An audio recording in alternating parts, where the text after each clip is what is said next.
Halo, selamat datang lagi di Veteriner Channel. Pada kesempatan ini kita akan membahas tentang materi kebijakan dasar puskesmas sesuai dengan kisi-kisi terbaru yang telah dikeluarkan oleh BKN.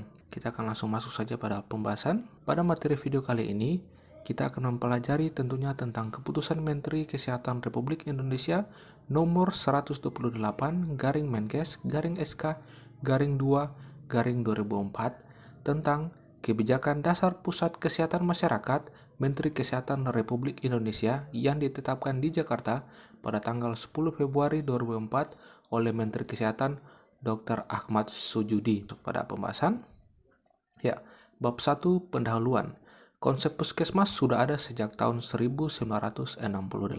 Berbagai hasil telah banyak dicapai, yaitu angka kematian ibu dan kematian bayi telah berhasil diturunkan, dan sementara itu angka harapan hidup rata-rata bangsa Indonesia telah meningkat secara bermakna. Sekalipun berbagai hasil telah banyak dicapai, namun dalam pelaksanaannya puskesmas masih menghadapi permasalahan apa saja? Yang pertama, visi, misi, dan fungsi puskesmas belum dirumuskan secara jelas. Yang kedua, beban kerja puskesmas terlalu berat dikarenakan pertama, rujukan kesehatan kurang berjalan. Yang kedua, Dinas Kesehatan Kabupaten Kota banyak melaksanakan tugas-tugas administratif. Yang ketiga, sistem manajemen puskesmas. Yang keempat, pengelolaan kegiatan puskesmas masih terlalu sentralistik. Yang kelima, kegiatan yang dilaksanakan puskesmas kurang berorientasi pada masalah dan kebutuhan kesehatan masyarakat setempat. Selama ini, setiap puskesmas dimanapun berada menyelenggarakan upaya kesehatan yang sama atau monoton dan terkesan itu saja. Yang keenam, keterlibatan masyarakat yang kurang aktif. Dan yang ketujuh, sistem pembiayaan. Jadi, berdasarkan seluruh permasalahan yang ada ini, maka pemerintah merumuskan konsep dasar puskesmas yang tertuang dalam Keputusan Menteri Republik Indonesia nomor 128 tahun 2004. Jadi sudah jelas ya, karena dari permasalahan yang ada ini maka pemerintah mengeluarkan konsep dasar dari Kebijakan Dasar Puskesmas bab yang kedua tentang konsep dasar puskesmas. Yang akan kita bahas ini yang pertama yaitu pengertian, visi, misi, tujuan, dan fungsi. Yang pertama, pengertian. Puskesmas adalah unit pelaksana Dinas Kesehatan Kabupaten Kota yang bertanggung jawab menyelenggarakan pembangunan kesehatan di suatu wilayah kerja, dalam artian adalah kecamatan. Sebagai unit pelaksana teknis Dinas Kesehatan Kabupaten Kota atau UPTD, puskesmas berperan menyelenggarakan sebagian tugas teknis operasional Dinas Kesehatan Kabupaten Kota dan merupakan unit pelaksana tingkat pertama serta ujung tombak pembangunan kesehatan di Indonesia. Untuk visinya, tercapainya kecamatan sehat karena area kerja dari puskesmas adalah kecamatan. Kemudian untuk misi, yang pertama, pembangunan berwawasan kesehatan. Yang kedua, mendorong kemandirian hidup bangsa. Yang ketiga, memelihara dan meningkatkan mutu, pemerataan, dan keterjangkauan pelayanan kesehatan. Yang keempat, memelihara dan meningkatkan kesehatan perorangan, keluarga, dan masyarakat, serta lingkungan. Lanjut, kita akan lihat tentang tujuan dari puskesmas, yaitu terwujudnya derajat kesehatan yang setinggi-tingginya atau Indonesia Sehat tahun 2025. Maaf ya, ini harusnya tahun 2025 maksudnya. Kemudian fungsi dari puskesmas. Yang pertama, pusat penggerak pembangunan berwawasan kesehatan. Yang kedua, pusat pemberdayaan masyarakat. Yang ketiga, pusat pelayanan kesehatan strata pertama yang terbagi atas pelayanan kesehatan perorangan dan pelayanan kesehatan masyarakat.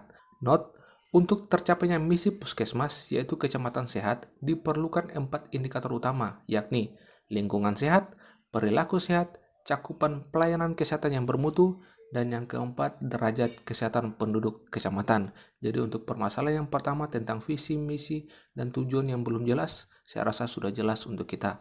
Lanjut, kita akan masuk pada kedudukan organisasi dan tata kerja. Yang pertama kita akan pelajari yaitu tentang kedudukan. Kedudukan puskesmas dibedakan menurut keterkaitannya dengan yang pertama, Sistem Kesehatan Nasional atau SKN, Sistem Kesehatan Kabupaten atau SKK, Sistem Pemerintah Daerah atau SPD, dan yang keempat, antar sarana pelayanan kesehatan strata pertama. Penjelasannya, yang pertama, kedudukan puskesmas sebagai SKN adalah sarana pelayanan kesehatan strata pertama. Yang kedua, kedudukan Puskesmas dengan SKK sebagai pelaksana teknis Dinkes, yang mana Puskesmas bertanggung jawab atas wilayah kerjanya. Yang ketiga, kedudukan Puskesmas dengan SPD sebagai unit pelaksana teknis Dinkes, yang maksudnya Puskesmas sebagai unit struktural pemerintah kabupaten atau kota. Dan yang keempat, antar sarana pelayanan kesehatan strata pertama, artinya kedudukan Puskesmas sebagai mitra dari praktek mandiri baik dokter, bidan, perawat, dan lain-lain. Dan yang kedua, kedudukan Puskesmas sebagai pembina dari kegiatan posyandu, polindes, dan kegiatan kemasyarakatan lainnya. Lanjut, kita akan melihat tentang organisasi. Struktur organisasi dari Puskesmas terdiri dari yang pertama tentu saja Kepala Puskesmas, yang kedua unit tata usaha, yang ketiga unit pelaksana teknis fungsional Puskesmas, dan yang keempat jaringan pelayanan Puskesmas. Seperti apa saja kita akan lihat. Yang pertama, Kepala Puskesmas, jabatannya setingkat dengan Eselon 3B dan harus seorang lulusan sarjana. Yang kedua, unit tata usaha yang bertanggung jawab membantu Kepala Puskesmas dalam hal pengelolaan data dan informasi, perencanaan penilaian, keuangan, umum, dan pengawasan. Yang ketiga, unit pelaksana teknis fungsional Puskesmas, dalam hal ini sebagai mitra untuk upaya kesehatan perorangan dan sebagai pembina untuk upaya kesehatan masyarakat. Dan yang keempat, jaringan pelayanan Puskesmas berupa yang pertama, unit Puskesmas pembantu, yang kedua, unit Puskesmas keliling, dan yang ketiga, unit bidan di desa atau komunitas. Kita lanjut pada tata kerja. Tata kerja Puskesmas yang pertama dengan kantor kecamatan, yang kedua dengan dinas kesehatan kabupaten kota, yang ketiga dengan jaringan pelayanan kesehatan strata pertama, yang keempat dengan jaringan pelayanan rujukan, yang kelima lintas sektor, dan yang keenam dengan masyarakat. Kita akan mempelajari satu persatu. Yang pertama, dengan kantor kecamatan, yang artinya Puskesmas melakukan koordinasi dengan kecamatan untuk perencanaan, penggerakan, pelaksana, pengawasan, dan pengendalian serta penilaian dari kegiatan yang difasilitasi oleh kecamatan. Yang kedua, dengan dinas kesehatan kabupaten atau kota, Puskesmas bertanggung jawab ke dinas kesehatan. Sebaliknya, dinas kesehatan kabupaten kota bertanggung jawab untuk membina serta memberikan bantuan administratif dan teknis kepada Puskesmas. Dengan jaringan pelayanan kesehatan strata pertama, Puskesmas sebagai mitra dari pelayanan kesehatan perorangan dan pembina dari jaringan pelayanan kesehatan masyarakat. Yang keempat, dengan jaringan pelayanan kesehatan rujukan, lebih jelasnya nanti pada pembahasan asas Puskesmas pada bab 4 di slide berikutnya. Yang kelima, dengan lintas sektor, artinya bekerja sama dengan sektor lain di tingkat kecamatan yang akan berdampak positif pada kesehatan masyarakat. Dan yang keenam, dengan masyarakat. Sebagai penanggung jawab penyelenggara pembangunan kesehatan di wilayah kerjanya, Puskesmas memerlukan dukungan aktif dari masyarakat sebagai objek dan subjek dari pembangunan. Langsung lanjut lagi di bab yang keempat, yaitu mengenai upaya dan asas penyelenggaraan. Yang pertama kita akan lihat tentang upaya, kemudian asas. Ya, yang pertama kita lihat tentang upaya dari penyelenggaraan. Terbagi atas dua, yaitu upaya kesehatan wajib, dan yang kedua, upaya kesehatan pengembangan. Upaya kesehatan wajib terdiri dari promosi kesehatan, kesehatan lingkungan, kesehatan ibu dan anak serta keluarga berencana, perbaikan gizi, pencegahan dan pemberantasan penyakit menular, dan yang terakhir upaya pengobatan. Sedangkan yang termasuk dalam upaya kesehatan pengembangan, yaitu maksudnya Puskesmas adalah upaya yang ditetapkan berdasarkan permasalahan kesehatan yang ditemukan di masyarakat, serta yang disesuaikan dengan kemampuan Puskesmas, yaitu yang pertama, upaya kesehatan sekolah, yang kedua, upaya kesehatan olahraga, yang ketiga, upaya kesehatan kerja, yang keempat, upaya kesehatan gigi dan mulut, kelima, upaya kesehatan jiwa, keenam, upaya kesehatan mata, ketujuh, upaya kesehatan usia lanjut, kedelapan, upaya pembinaan pengobatan tradisional, dan yang kesembilan, upaya perawatan kesehatan masyarakat. Jadi dengan dikeluarkannya upaya dari kesehatan ini, maka pola kerja atau kegiatan di Puskesmas tidak monoton dan itu saja, tapi sudah disesuaikan dengan permasalahan yang ditemukan di masyarakat.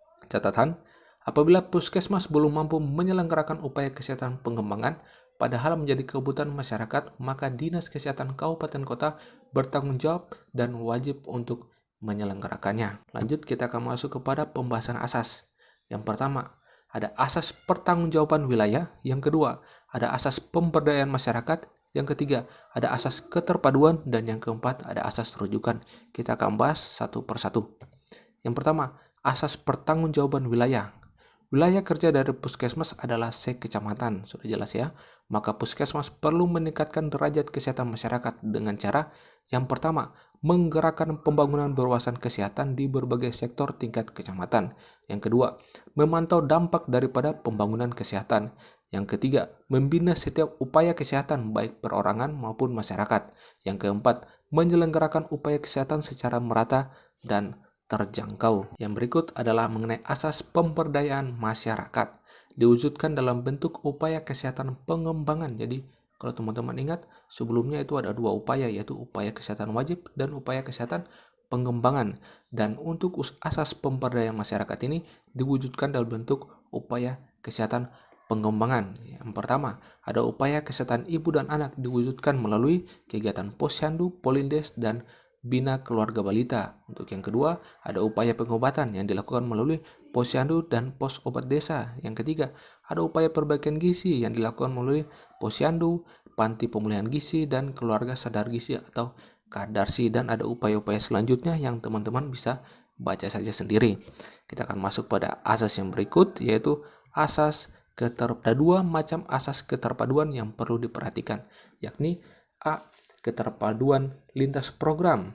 Keterpaduan lintas program adalah upaya memadukan penyelenggaraan berbagai upaya kesehatan yang menjadi tanggung jawab puskesmas. Contohnya, yaitu yang pertama, manajemen terpadu balita sakit atau MTBS, yaitu keterpaduan KIA dan P2M, gizi, promosi kesehatan, dan pengobatan. Yang kedua, upaya kesehatan sekolah atau UKS yang merupakan keterpaduan kesehatan lingkungan dengan promosi kesehatan, pengobatan kesehatan gigi, kesehatan reproduksi remaja, dan kesehatan jiwa. Yang ketiga, ada puskesmas keliling, yang mana maksud keterpaduan pengobatan dengan KIA atau KB, gizi, promosi kesehatan, dan kesehatan gigi. Kemudian ada posyandu, yaitu di mana keterpaduan KIA dengan KB, gizi P2M, kesehatan jiwa, dan promosi.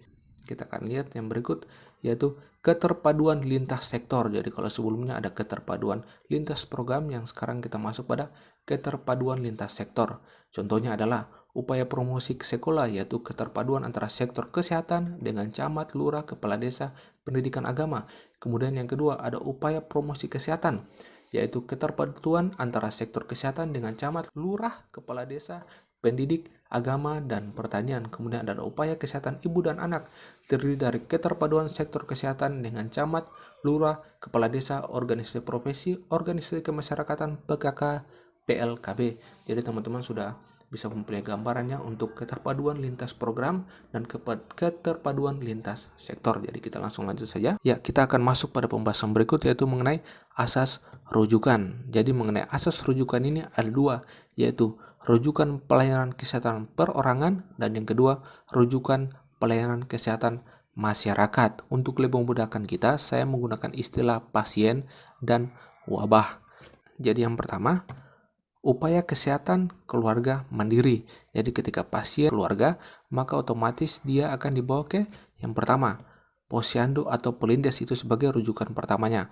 Yaitu ketika sudah tidak bisa ditangani atau tidak bisa ditangani di sini, maka pasien tersebut akan dibawa ke strata 1, yang dimana termasuk dari praktek dokter swasta atau dokter keluarga, puskesmas, balai pengobatan, BKIA, kemudian praktek bidan swasta. Ketika pada di bagian strata 1 ini tidak bisa ditangani, maka akan dilanjutkan pada rujukan strata kedua, yaitu di Rumah Sakit Umum Khusus Kabupaten Kota, BP4, BKMM, klinik spesialis swasta, praktek dokter spesialis swasta. Jika tidak bisa ditangani di sini, maka harus dirujuk lagi ke strata yang ketiga, yaitu Rumah Sakit Umum atau Khusus Pusat, yaitu bagian provinsi. Jadi teman-teman sudah bisa dapat gambarannya. Jadi mulai rujukannya itu dari yang paling bawah sampai kepada rujukan yang terakhir di Rumah Sakit Umum Khusus bagian pusat. Jadi diharapkan ketika sampai di strata yang ketiga ini, semua permasalahan dari pasien ini dapat tertangani atau terselesaikan. Begitu juga untuk yang kedua, rujukan pelayanan kesehatan masyarakat. Saya ambil contoh di sini seperti masalah wabah. Jadi yang pertama, ketika kader kesehatan, upaya kesehatan keluarga mandiri menemukan sebuah wabah, maka otomatis ini akan dirujuk atau diberlakukan ke yang berikut, UKBM atau Posyandu Polindis dan UKBM lainnya. Kemudian setelah sudah diberlakukan di sini, maka perlu penanganan dari puskesmas atau rujukan lebih lanjut yaitu puskesmas. Ketika puskesmas tidak bisa menangani, maka perlu bantuan atau dirujuk lagi ke Dinas Kabupaten Kota, B4, BKMN dan atau BKKM. Kemudian jika sudah diketahui oleh Dinas Kabupaten Kota dan belum bisa tertangani wabahnya, maka perlu perhatian dari atau perlu dirujuk lagi ke Departemen Kesehatan atau Dinkes provinsi. Jadi adalah strata atau struktur dari asas rujukan, dimulai dari yang paling terbawah sampai strata yang terakhir yaitu strata 3, yang dimana pada bagian terakhir strata ketiga ini diharapkan bisa tertangani atau terselesaikan dari setiap permasalahan itu baik pasien maupun wabah. Semoga teman-teman bisa pahami ya. Oke, lebih lanjut kita akan mempelajari tentang manajemen. Untuk terselenggaranya berbagai upaya kesehatan perorangan dan upaya kesehatan masyarakat yang sesuai dengan asas penyelenggaraan puskesmas perlu ditunjang oleh manajemen puskesmas yang baik. Manajemen puskesmas adalah rangkaian kegiatan yang bekerja secara sistematik untuk menghasilkan luaran puskesmas yang efektif dan efisien. Rangkaian kegiatan sistematis yang dilaksanakan oleh puskesmas membentuk fungsi-fungsi manajemen. Ada 3 fungsi manajemen puskesmas yang dikenal, yaitu perencanaan, pelaksanaan, dan pengendalian, serta pengawasan dan pertanggungjawaban. Semua fungsi manajemen tersebut harus dilaksanakan secara terkait dan berkesinambungan. Lanjut, kita akan lihat tentang pelaksanaan dan pengendalian.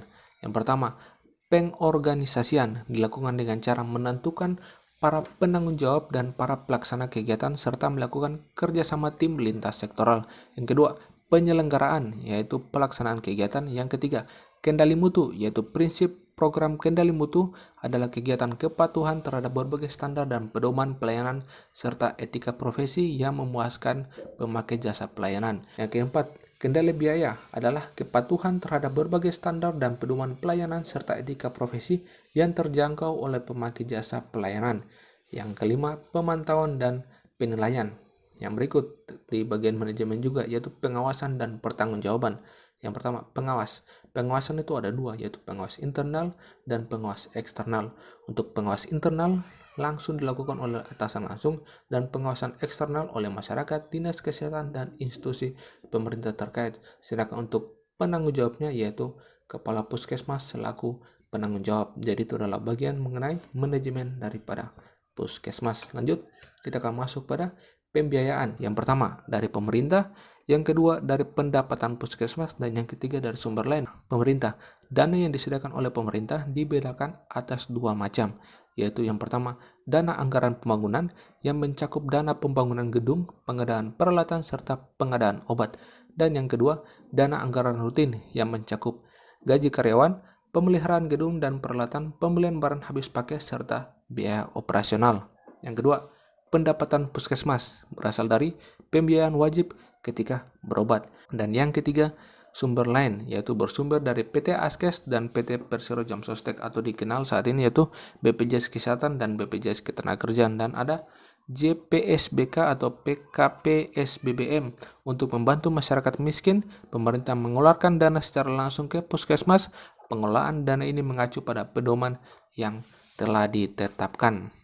Ya, demikianlah pembahasan kita kali ini tentang kebijakan dasar dari puskesmas. Semoga semua pembahasan yang telah kita pelajari bersama ini bisa bermanfaat bagi teman-teman. Dan apabila teman-teman belum subscribe, teman-teman bisa menekan tombol subscribe dan menyalakan tombol notifikasi agar setiap update terbaru dari Betternerds teman-teman bisa ketahui. Dan apabila teman-teman suka dengan video ini, teman-teman bisa like, komen, share untuk teman-teman yang lain. Terima kasih, sekian dari saya dan sampai jumpa.